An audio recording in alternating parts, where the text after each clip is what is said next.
Let's talk about first impressions, because in Portugal, they matter.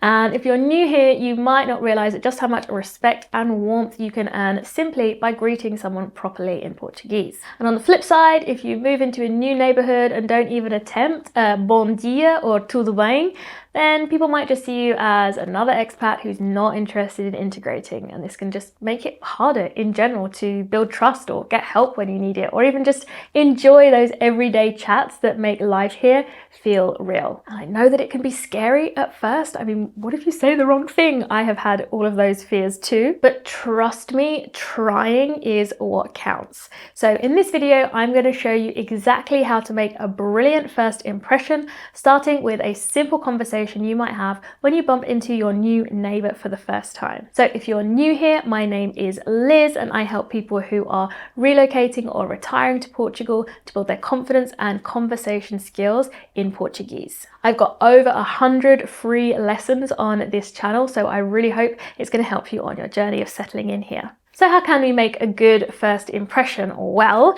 it is going to start in the quality of your greeting. And I've made a whole video about this here that I will link in the description with lots of different options that sound really nice and natural. But today, the simplest ones we can start with are bom dia and boa tarde, depending on the time of day. Bom dia is what you will say to people in the morning, and boa tarde is what you'll say to people in the afternoon, usually about after 12 p.m. I guess it's acceptable to say that. Now, we do need to get into some technical stuff about pronunciation right off the bat, because a mistake that lots of people make is seeing this word, bom, and because it ends in an M, they want to say bomb. Instead, when we see a word that ends in an M, what we need to remember is that M is asking us to nasalize the vowel that comes before it. So instead of saying bomb, we're going to say bong, okay? Make it a really nice nasal O. A helpful way to think of this is think of it ending in NG instead, and you're just going to really soften that ending. Bong, okay? Hopefully that is a good hack for you to really master that nasal sound on words that end in an M. I've got tons more videos on pronunciation on this channel, so you should definitely check those out next. And for a more in-depth look at 7 of the most difficult sounds to pronounce in Portuguese, then you can download my free pronunciation guide. I will link that in the description. It will really clarify how to make these really tricky sounds, and it even has native speaker audio to help you. So in terms of introducing yourself, a really informal way of doing this would be to say, I'm so-and-so. Because when you think about it, what you get taught in language classes is, my name is. But think about it, in your own language, how many times have you gone up to somebody and said, hello, my name is Liz? You're more likely to say, hi, I'm Liz. Okay, so that is one of the differences that we can make here to make you sound more natural. So the way that I would say I'm Liz is sou a Liz.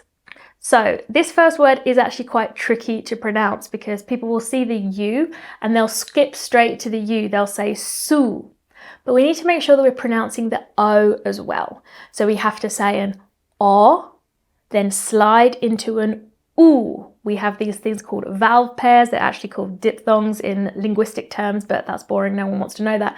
But if you can really try to slide from one to the other, it's a long sound, but it's only one syllable. So let's try it again. O, U, O, O, so. Okay, so that is how it should sound. Then next up, when people see an A in a sentence like this, they immediately want to say ah. Now that is an open A sound, and we absolutely do have that in Portuguese, but actually when an A is on its own like this in a sentence, it's performing as the definite article, kind of like the word the. So in this instance, we actually need to close down the A. Instead of an A, we need an So Liz. So now you might be thinking, well, what's the A even doing there? Are you saying the Liz? Don't worry about it. I do go over this in detail in my free workshop for beginners because it is one of the most important pieces of grammar that you need at the beginning of your learning journey in Portuguese, because the definite article, or the in Portuguese, is used in so many places, in much more places than we actually use it in English. So when we mention things like countries, days of the week, we do need to use it, and yes, with people too. So if you do want to get started understanding Portuguese grammar, then this workshop is for you. Just click the link on the description and sign up. People tell me that they learn more in this hour than they have in weeks of language lessons, so it really is going to make a difference. So we've covered our greetings and our introducing ourselves. So two excellent words that I want to give you here are prazer and igualmente. These are words that I call one-word wonders, because in just one small word, you can convey a whole message. So if you would like to say to somebody, it's nice to meet you, you can simply say prazer. And if you want to give a compliment back to somebody, like if they say prazer, it's nice to meet you, you can say igualmente, likewise. Now the challenge is of course going to come when people respond to you with more Portuguese than you can handle, and that is totally normal, so please don't panic. I want you to simply say the following: Estou a aprender português. So there we have that OU again that we have just been practicing. I don't want to hear estou, I want to hear estou. And there's that A again by itself, so it needs to be an a closed A. So let's take a look at a sample dialogue. How could a short exchange sound? Bom dia. Acabei de me mudar para o prédio. Sou a Mary. Ah, bom dia, Mary. Muito prazer. Eu sou o João. Seja bem-vinda. Obrigada. Ainda estou a aprender português, mas quero mesmo praticar. Está no bom caminho. Qualquer coisa que precisar, diga.